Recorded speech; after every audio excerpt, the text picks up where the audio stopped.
आज हम लोग ट्रिग्नोमेट्रिक आइडेंटिटीज़ के बारे में थोड़ा पढ़ेंगे।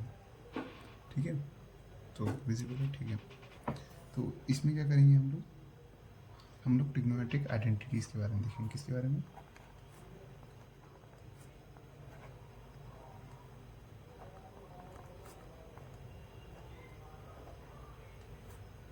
आइडेंटिटीज।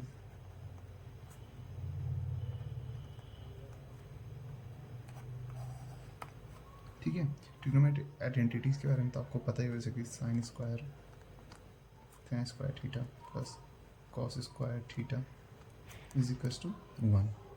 ये कह लो क्या sec square theta minus tan square theta is equals to 1। ये कह लो कि यहाँ चीज़ cosec square theta minus cot square theta is equals to 1। ये तीन आइडेंटिटीज़ ट्रिग्नोमेट्रिक आइडेंटिटीज़ होती हैं। उनमें से मैं एक का प्रूफ बता देता हूँ आपको, बाकी आप लोग इसको एनसीईआरटी में पेज नंबर 128 पे इसके पेज नंबर 128 पे इसके डेरिवेशंस वगैरह देख सकते हो। मैं एक बता दे रहा हूँ, sine square cos square theta is equals to 1 कैसे होता है। तो हम लोग जानते हैं कि जो ट्रिग्नोमेट्रिक आइडेंटिटीज़ हैं वो सभी एक वेरिएबल इन्वॉल्व हैं। ठीक है, वेरिएबल इन्वॉल्व का मतलब ये सारे जो वैल्यूज़ हैं ये ट्रू हैं। ये ऐसा नहीं है कि cos square theta sine square theta is equals to 1 ये चीज़ फेक है कि मतलब एक न्यूमेरिक वैल्यू आ रही है दो ट्रिग्नोमेट्रिक रेशियोज को लेके, ऐसा नहीं, ये करेक्ट है। ठीक है, तो इस इक्वेशन को हम लोग कैसे सॉल्व करेंगे, यूज़ करेंगे ट्रिग्नोमेट्रिक रेशियोज का। तो इस सेक्शन में हम लोग क्या करेंगे, प्रोवाइड करेंगे एक ट्रिग्नोमेट्रिक आइडेंटिटी को जो कि हम पूरे में यूज़ करेंगे। मान लो एक ट्रायंगल है,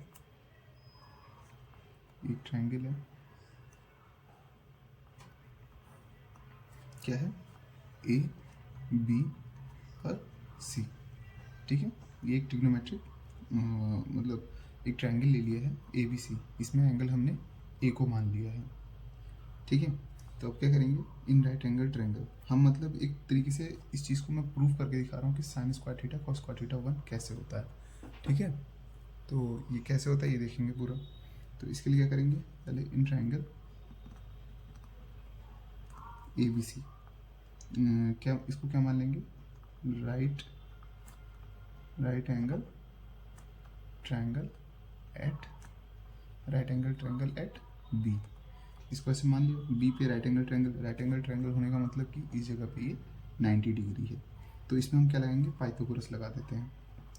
A B square plus B C square is equals to A C square. ठीक है, और इसको डिवाइड कर देंगे किस टर्म से, ए सी स्क्वायर से, या इस चीज़ को इधर नीचे लेके आ जाओ दोनों तरफ, या फिर जैसे A B square plus B C square upon A C square कर दो इज इक्वल्स टू 1, ये कर दो, और इसको डिवाइड कर दो, मतलब इक्वली डिवाइड कर दो। तो A B square upon A C square plus B C square upon A C square is equals to 1।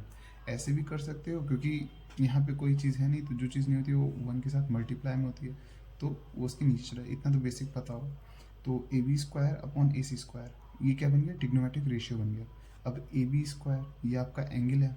ठीक है, अगर ए बी स्क्वायर है plus upon A C square है, मतलब ये है, तो क्या हो गया, base upon hypotenuse. Base upon hypotenuse क्या होता है, कॉस स्क्वायर थीटा होता है। ठीक है, इसको अगर मैं थीटा मान लूँ, अब प्लस क्या बोलते हैं, बी सी स्क्वायर ये आपको परपेंडिकुलर है अपॉन हाइपोटेनियस, तो क्या हो गया, साइन स्क्वायर थीटा हो गया इज इक्वल्स टू 1। तो ये ऐसे करके प्रूफ हो गया। ऐसे ही आपका सेक स्क्वायर थीटा के लिए है, टेन स्क्वायर थीटा के लिए है। तो इसके लिए मैंने बता दिया है कि आप कहाँ देखेंगे, पेज नंबर आप आ जाएंगे 128 पे। तो इसमें क्या रहेगा, ये सब जो वैल्यूज़ होंगी, जो एक ही वैल्यू होगी, किसके कहाँ से कहाँ तक के लिए ट्रू होंगी, जितनी भी ये सब निकल रही थीटा की वैल्यू, ये 0 डिग्री से 90 डिग्री तक वैलिड है।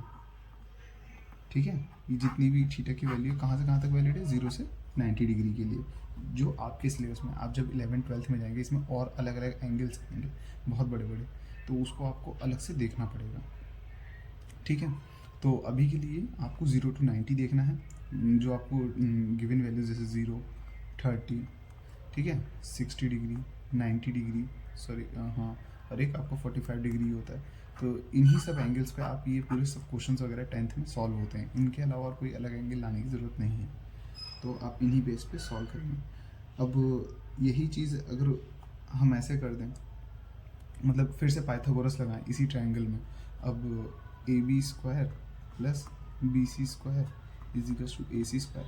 अब हम चारों तरफ इक्वली डिवाइड कर देते हैं, मतलब दोनों तरफ इक्वली डिवाइड कर देते हैं, किससे? ए बी स्क्वायर से डिवाइड कर दो। यहाँ पे लिख लो कि divided by A B square. तो ए बी स्क्वायर से इक्वली डिवाइड कर दो तो क्या हो जाएगा?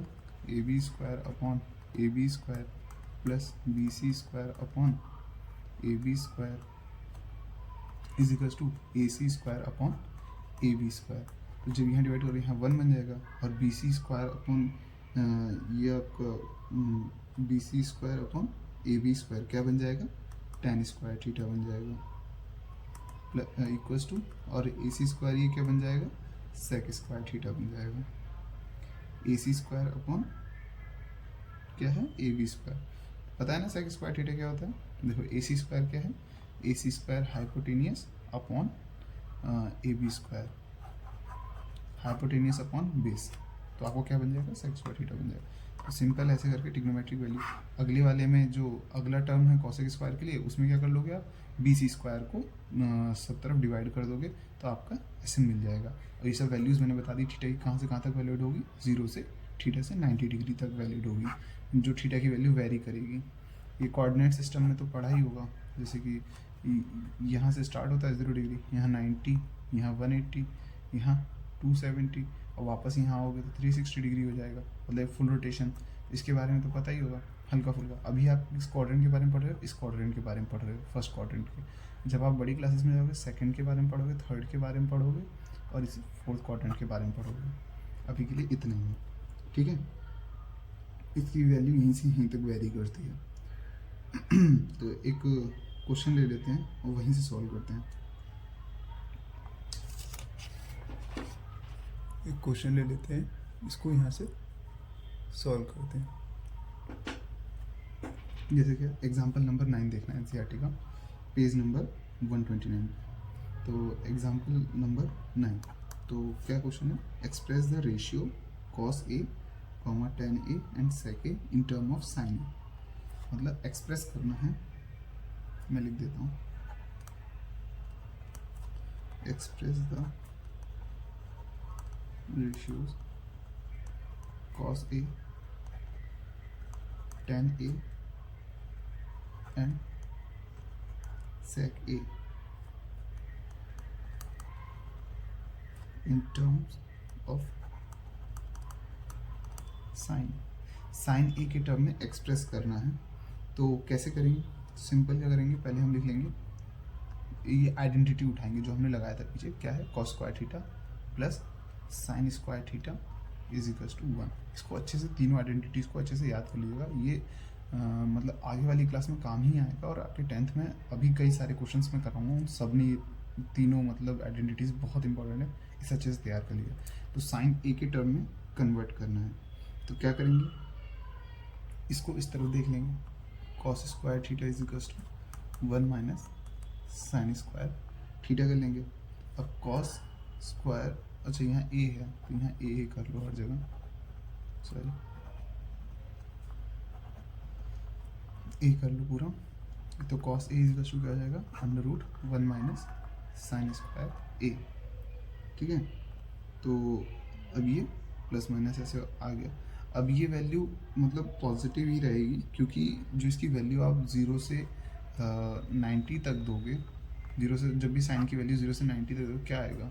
0 आएगा, 1/√2 आएगा, सॉरी 1/2 आएगा, 1/√2 आएगा, और आपका कितना आएगा? √3/√2 आएगा, √3/2, और भी मतलब एक लास्ट वैल्यू 1 आएगी। तो ये सब क्या हो रही है? वैल्यूज़ 1 से छोटी हैं। तो ये जितनी भी वैल्यूज़ अंडर रूट के अंदर हैं, अगर आप वैल्यूज़ भी डालोगे तो भी पॉजिटिव आएगा, तो हम इसका पॉजिटिव टर्म ले लेंगे, ठीक है। √1 माइनस साइन स्क्वायर ए। तो ये इस फॉर्म में हो गया। अब क्या करेंगे? अब tan को किस फॉर्म में करना है? साइन के फॉर्म में tan a का फॉर्मूला क्या होता है, sign A upon cos A. तो हम कॉस ए को क्या लिख सकते हैं, जिस चीज़ में कन्वर्ट करना है उस चीज़ में उस ट्रिग्नोमेट्री को चेंज कर देंगे, तो ये वाला टर्म आ जाएगा √1 माइनस साइन स्क्वायर ए। आगे अब आगे क्या करेंगे, अब लगभग ये कन्वर्ट ही हो गया है, इसमें कुछ अब चेंज करने की ज़रूरत नहीं है, तो ये पूरा साइन में कन्वर्ट हो गया। अगला वाला किस में है, सेक ए। तो सेक ए को क्या लिख सकते हो, 1 अपॉन कॉस ए, और 1 अपॉन कॉस ए को क्या लिख सकते हो, √1 माइनस साइन स्क्वायर ए। तो ये भी साइन के फॉर्म में कन्वर्ट हो गया, ये भी साइन के फॉर्म में कन्वर्ट हो गया। और कॉस वाला तो बता ही दिया है, देखो ये साइन के फॉर्म में कन्वर्ट कर ही दिया है, उसी का यूज़ करके बाकी दो को कन्वर्ट कर लिया। तो ऐसे करके क्वेश्चंस रहेंगे, प्रूफ करने वाले होंगे। एक क्वेश्चन और देख लेते हैं, एग्जाम्पल नंबर 10। ठीक है, तो एग्जाम्पल नंबर 10 क्या है, prove that cot a minus cos a upon cot a plus cos a is equal to cosec a upon cosec a minus 1 upon cosec a plus 1। तो देखो अब हमें प्रूफ करना है, मतलब ये हमारा LHS पार्ट होता है, ये RHS होता है। LHS मतलब लेफ्ट हैंड साइड और RHS हो गया आपका राइट हैंड साइड। तो एक बार पहले खुद ट्राई कर लो, जैसे कन्वर्ट करना है एक फॉर्म में कन्वर्ट करो, जैसे अब ये कॉस में, तो ऐसा कोशिश करो कि सारा कॉस में कन्वर्ट होने की कोशिश करें। देखो यही पहला वाला जो क्वेश्चन है, यही समझाने की कोशिश कर रहा है कि आपको ट्रिग्नोमेट्रिक को रेशियोज जो हैं वो किसी दूसरे फॉर्म में कन्वर्ट करने हैं। कॉट को आप कॉसेक के फॉर्म में कैसे ला सकते हो सोचो, कॉस को कोसेक के फॉर्म में कैसे ला सकते हो सोचो थोड़ा सा। तो इसको कैसे करेंगे, जो कोई भी जैसे भी जब भी कभी बड़ा टर्म है कॉट ए टेन, जब भी कॉट टेन और कॉसेक सेक, जब भी ये फॉर्म आए, ये सारे फॉर्म हमेशा साइन कॉज में डिवाइड कर लो इनको, साइन कॉज में कन्वर्ट करने की कोशिश करो, साइन ए कॉज ए, ठीक है, कन्वर्ट करने की कोशिश करो कि साइन ए कॉज में कन्वर्ट हो जाए। तो पहला वाला देखते हैं, तो कॉट को क्या लिख सकते हैं, cos A upon sine A minus यहाँ क्या हो जाएगा कॉस ए। जब भी बड़ी ट्रिग्नोमेट्रिक वैल्यू दी हो हमेशा साइन कॉज में कन्वर्ट करने की कोशिश करो। तो इसको भी लिख सकते हैं कॉस ए अपॉन साइन ए, ठीक है, प्लस यहाँ क्या हो जाएगा प्लस कॉस ए। ठीक है, हम पहले क्या ले रहे हैं, LHS ले रहे हैं, LHS से सॉल्व करेंगे और ये कोशिश करेंगे कि RHS में कन्वर्ट हो जाए। तो इसमें से हम कॉस कॉमन ले लेते हैं, यहाँ से भी कॉस कॉमन ले लो, तो कॉस कॉमन लोगे तो यहाँ क्या हो जाएगा, दिख रहा है आप लोगों को, तो कॉस कॉमन लेंगे तो क्या होगा, कॉस ए, तो ये हो जाएगा 1 अपॉन साइन ए माइनस 1 अपॉन, यहाँ से कॉस ए कॉमन लेंगे तो क्या हो जाएगा 1 अपॉन साइन ए प्लस 1। देखो कॉस से कॉस कैंसिल हो गया, और इसको क्या लिख सकते हैं 1 अपॉन साइन ए को कॉसेक ए माइनस 1 अपॉन और क्या लिख सकते हैं कॉसेक ए प्लस 1। देखो यही चीज़ हमें प्रूफ करना था और ये प्रूफ होके आ गया। तो क्या करो, हमेशा साइन कॉज में कन्वर्ट कर लिया करो जब भी कोई बड़ी वाली टर्म। तो ऐसे ही सारे क्वेश्चन करने हैं, मैंने बता दिया है। आज हम लोग प्रैक्टिस भी करेंगे, तो सेशन ज्वाइन कर लेना सब लोग, और थैंक यू। और आज इसकी एक्सरसाइज की प्रैक्टिस करेंगे। Thank you.